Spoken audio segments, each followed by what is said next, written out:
Hamjambo wanafunzi, leo naenda kuwafunza methali ambazo hazina umuhimu wowote duniani. Wenye walileta hizi methali walikuwa walevi. They were very bogus. They did not understand what they were saying. Methali kama hii: mwenda tenzi na omo marejeo ni ngamani. Sasa hata wewe mwanafunzi nikuulize, hata wewe nikuulize, hii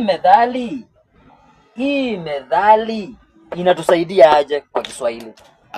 Hakuna, si ndio? Mwenda tenzi na homo marejeo ni ngamani. Kitu ya kwanza mwenda tenzi ni nini na homo ni wapi? Ushaisikia mahali kunaitwa homo? Hakuna kitu kama homo. Sabuni. Si ndio afadhali hii ni sabuni. Na mbona sasa uende? So mwenda tenzi na homo marejeo ni ngamani. Kuna mahali Kenya inaitwa ngamani? Hakuna mahali Kenya inaitwa ngamani. Kwa hivyo wahenga mulikuwa stori za jaba.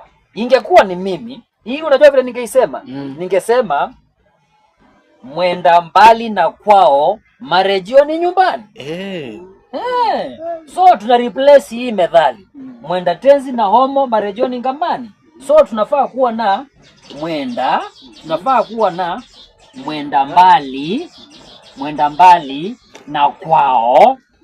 mbali na kwao marejeo ni nyumbani. Simple, nyumbani.